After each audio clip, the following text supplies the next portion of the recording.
Alors voilà, je viens vous parler de cet ouvrage que j'ai le plaisir de réécrire.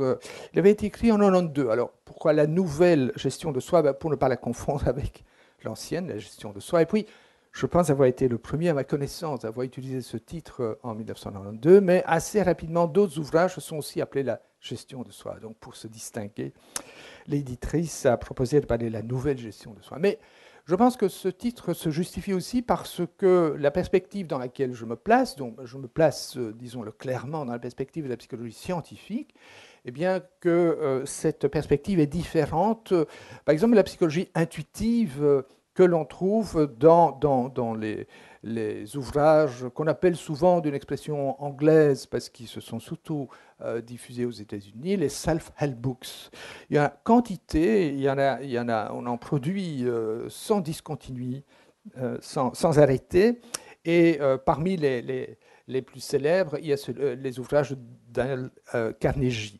Alors, un des tout premiers des années 1870, il est écrit par un médecin, Dio Lewis, et c'est un ouvrage sur la chasteté, où il explique, on peut le télécharger sur Internet, je l'ai téléchargé, je l'ai lu assez rapidement, est assez amusant parce que son problème, c'est comment être totalement chaste, hein, ou comment être chaste. Ce n'est plus la préoccupation de la majorité des personnes, au contraire, beaucoup de personnes aujourd'hui se demandent comment avoir de meilleures érections, etc., etc. Donc, la préoccupation a très fort changé, mais comme je le rappelais il y a un instant, il y a peut-être de nouveaux problèmes, c'est la sexualité compulsive avec les conséquences malheureuses au plan financier et autres, ou de la santé que cela entraîne. Voilà donc un ouvrage, si vous voulez, qui historiquement peut peut-être nous faire sourire.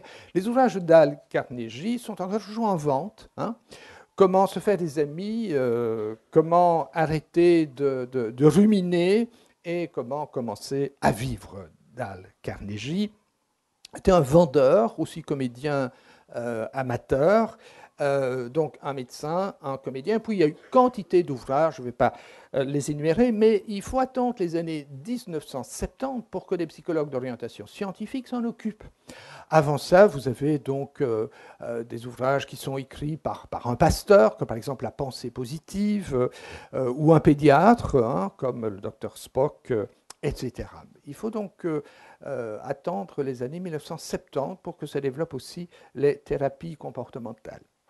Alors, nouvelle gestion de soi, je tiens aussi à dire au passage, sans vouloir beaucoup polémiquer, au risque d'irriter l'une ou l'autre personne, l'un ou l'autre auditeur d'aujourd'hui, que je me détache très nettement de la psychanalyse, que je connais bien, parce que j'ai fait ma thèse doctorat sur Freud, j'ai lu tout Freud en allemand, j'ai étudié ça un peu comme un séminariste hein, étudie les écritures saintes, donc je pense connaître, j'ai pratiqué la psychanalyse, et finalement, je m'en suis tout à fait détaché. Donc, il faut savoir qu'il y a différents courants de la psychologie, et à côté de la psychanalyse, qui a encore beaucoup de succès en France. Hein, les Français connaissent surtout ça pour diverses raisons que je ne vais pas développer. On peut y revenir, si vous voulez, dans la discussion.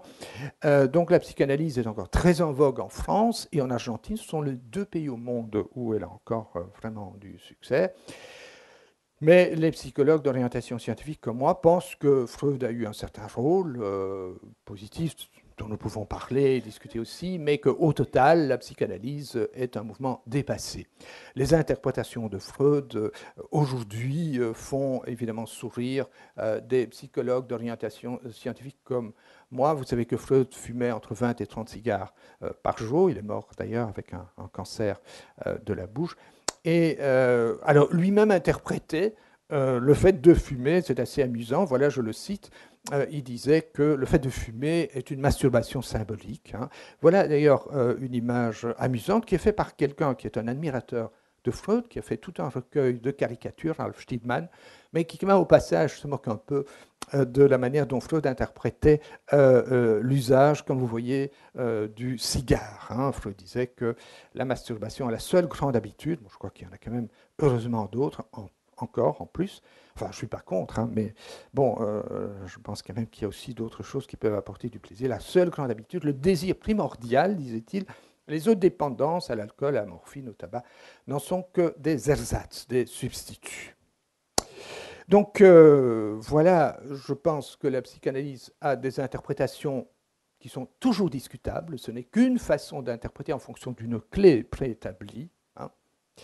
Et d'autre part, je signale aussi au passage, au risque encore d'énerver peut-être l'un ou l'autre, je rappelle quand même ce fait, c'est que la psychanalyse est très peu efficace, et que l'on trouve surtout dans les lettres de Freud l'aveu de cette inefficacité.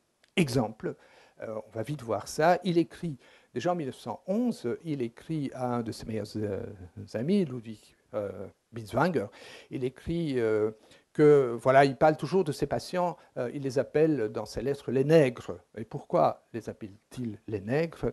Eh bien, il explique à Binswanger pourquoi il dit les nègres. Ça provient d'une vieille blague courante chez nous les psychanalystes. On appelle la cure psychanalytique un blanchiment de nègre. Vous savez que rendre un nègre blanc, hein, ce n'est pas possible. Hein, ou que c'est la mise en scène, que c'est une blague.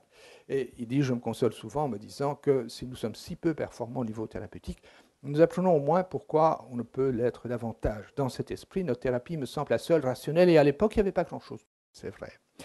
Il écrit quand même à la fin de sa vie, exemple, je pourrais multiplier les citations, parce que moi j'ai lu donc, non seulement toute l'œuvre, mais aussi une grande partie de sa correspondance pour faire ma thèse doctorat autrefois, quand j'étais tout jeune, donc il y a longtemps, j'avais 30 ans quand j'ai présenté cette thèse. Cela me déroute parfois que les analystes eux-mêmes ne soient pas radicalement changés par leur commerce avec l'analyse. Donc lui-même n'a jamais réussi à arrêter de fumer. Il a essayé quelquefois sans aucun succès.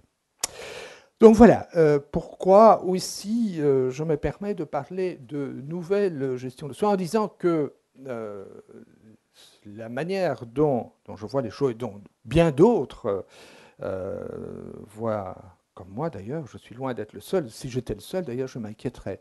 Hein.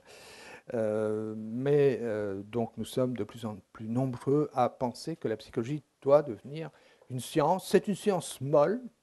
C'est une science dans laquelle on ne fait pas des découvertes révolutionnaires. Ce n'est pas comme la physique, la biologie, la chimie qui trouvent des choses que personne qui n'est pas spécialisé ne pourrait trouver. En psychologie, c'est très différent.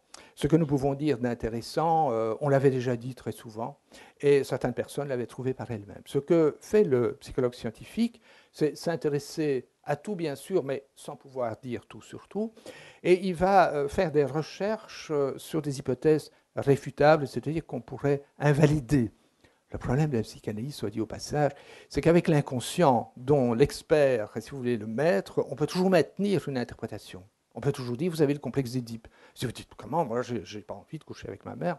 Elle dit, ah non, ben, c'est refoulé, c'est inconscient. Et donc, la preuve que c'est inconscient et refoulé, c'est que vous protestez. Hein, la dénégation est une preuve, justement, de la vérité de mon interprétation. Alors, ça, les scientifiques ne veulent pas. Leur question, c'est, alors, quand on a des bonnes hypothèses, qu'est-ce qu'on va garder?